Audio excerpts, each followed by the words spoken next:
सभी सखियों, आज मैं बताने जा रही हूँ कि हमारी सभी सखियाँ वाकिफ़ भी होंगी, इसको बड़ अमावस या वट सावित्री व्रत कहते हैं, जो जेठ के महीने में अमावस के दिन आता है। तो हमारा ये जो पूजन व्रत है, ये 16 तारीख को पड़ रहा है, कल 15 है। तो मैं आपको पहले से ये अवगत कराना चाहती हूँ। कुछ लोग उसको 16 को मना रहे हैं, क्योंकि आजकल हर जगह भ्रांतियाँ हो गई हैं। सूर्योदय से तिथि मानते हैं, कोई एक दिन पहले मानते हैं, सभी त्यौहार 2-2 दिन मानते हैं। पर मेरी लाला राज वाले कैलेंडर में ये 16 तारीख ही दी गई है।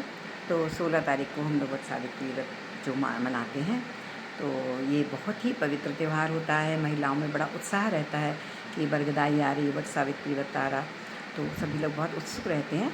हमारे यहाँ इसे मनाया जाता है अमावस के दिन, और महाराष्ट्र साइड में इसको पूर्णिमा के दिन मनाया जाता है। वट सावित्री पूर्णिमा बोलते हैं, हमारे यहाँ बड़ अमावस बोलते हैं, वट सावित्री अमावस बोलते हैं। तो ये है, वहाँ बस पूर्णिमा मनाते हैं, हमारे यहाँ अमावस मनाते हैं। 15 दिन बाद जो पूर्णिमा होती है उसमें मनाया जाता है। तो सभी सखियाँ ऐसे वाकिफ़ ही होंगी। सुबह से हम लोग रात से ही बहुत उत्साहित रहते हैं। कुछ लोग चने फुला के रखते हैं, रात से सूख कर देते हैं उनको, देसी चनों को, और उसकी तैयारियों में बहुत सारी चीज़ें होती हैं।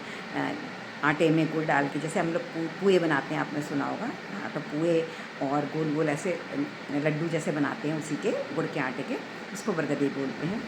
तो बरगदे और पुए बनाए जाते हैं। सुबह होते ही महिलाएं अपने स्वच्छ जल में स्नान करके अच्छे अच्छे कपड़े पहनती हैं और सारी तैयारियां करती हैं।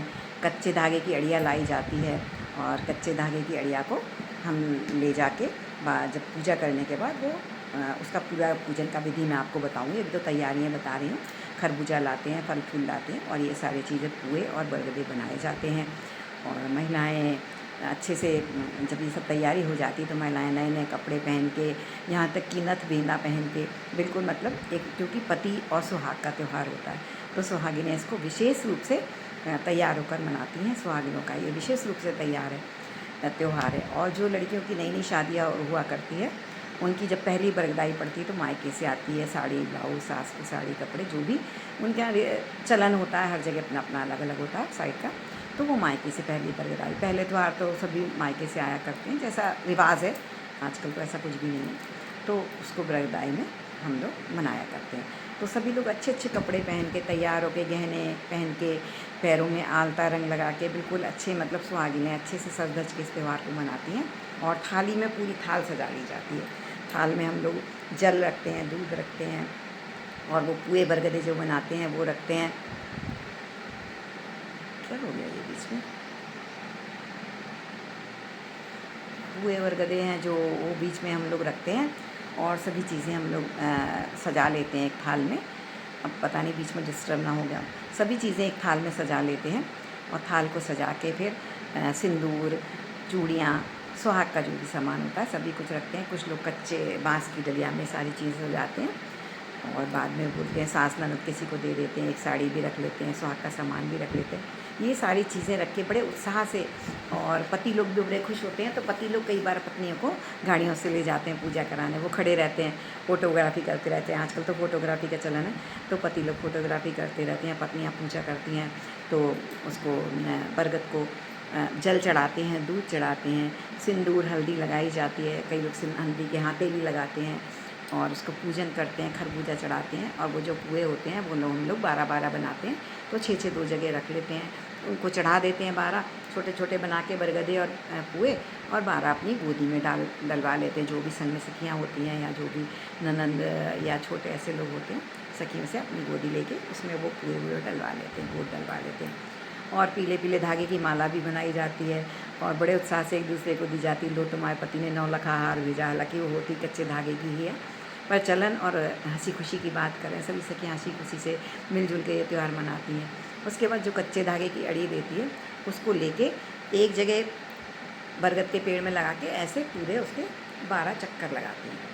कोई कई जगह 7 लगाते हैं, कई जगह 12 चक्कर, और धागा को संग में ले लेके, और एंड में जब पूरे चक्कर हो जाते हैं, हमारे परिक्रमा हो जाते हैं बरगद के, तो उसको तोड़ा भी नहीं जाता, उस धागे को वहीं के वहीं खुरस दिया जाता है। अड़िया आती पूरी कच्चे धागे की बनी हुई, उस अड़िया को वहीं खुरस देते हैं। और बरगद के उसके बाद बरगद को हल्दी के थापे लगा के और बरगद से ऐसे गले भी मिलते हैं। तो इसकी मान्यता ये है, जो असली बात मैं अब आपको बताऊंगी। इसकी मान्यता ये, तो आप लोगों ने ये सब स्टोरी सुनी हुई है क्यों कहा जाता है, ये वट सावित्री व्रत है। ये सावित्री ने अपने पति की जान को मांगने के लिए, यमराज से, आपको ये सब कथा मालूम होगी कि उसने अपने पति लकड़ी काटने गए, उसको पता था कि 1 साल में उसके पति की मृत्यु हो जाएगी, तो वो संग में गई जिस दिन उसकी मृत्यु का दिन था, और पेड़ के नीचे बैठी रही। जब उनको चक्कर आए, वो नीचे उतरे सत्यवान जी, तो उन्होंने बोला मुझे चक्कर आ रहे हैं। वो नीचे आए और उन्होंने अपनी गोदी में लिटा लिया। जब यमराज लेने आए तो उन्होंने यमराज से कहा मैं भी चलूँगी, और संग से चलने लगी। काफ़ी दूर जाने के बाद यमराज ने बोला कि भाई आप क्यों आ रही हैं, आपकी तो अभी जीवन बाकी है। बोली जहाँ मेरे पति जाएंगे मैं वहाँ जाऊँगी। बोले ऐसा थोड़ी होता है, पति को तो मृत्यु जाना ही है तो वो तो जाएंगे, वो चलती रही नहीं मानी। तो बोले तुम जाओ वापस। बोले नहीं मैं नहीं जाऊँगी जब तक। तो काफ़ी दूर चलती रही। उन्होंने कहा अच्छा जो तुम्हें वर मांगना है मांग लो, पर तुम यहाँ से चली जाओ। तो उन्होंने वर मांगे, आपको पता ही होंगे। पहले उन्होंने मांगे मेरे सास ससुर, उनके सास ससुर अंधे थे सत्यवान जी के प्रकार। तो उन्होंने कहा कि मेरे सास ससुर अपनी आँखों से अपने बाल बच्चों को देखें। तो उन्होंने कहा कि सास ससुर अपनी आँखों से बाल बच्चों को देखें, तो सास ससुर मतलब ठीक हो जाए, और मेरे अपने नाती पोतों को देखें, मतलब सत्यवान रहेगा तभी तो सावित्री के बच्चे होंगे। तो ये वर मांगा था उन्होंने, अपने पति की जान मांग ली थी। इसीलिए ये व्रत किया जाता है कि सभी सुहागिनें अपने पति की लंबी आयु, दीर्घायु, सुख समृद्धि और कुल की बढ़ने के लिए आकांक्षा करते हैं, पैर पड़ते हैं उसके बरगद के वृक्ष के, और वृक्ष को पूरा करते हैं। सुबह से जलपान कुछ भी नहीं करते हैं, उसकी पूजा के बाद ही घर आके वो पूड़ी पूरे सारे व्यंजन खाए जाते हैं। और पूजा को पति के पैर छू के, बड़े लोगों को, सास को अगर कुछ कपड़े और ये सब चीज़ें देना चाहें तो देते हैं, ननद हो जो भी बड़ा उसको दे देते हैं। उसके बाद पूर्ण मानते हैं व्रत को और अपना खाना पीना करते हैं। तो मैंने आपको सभी सखियों को ये बरगद अमावस की विधि बताई। धन्यवाद जी।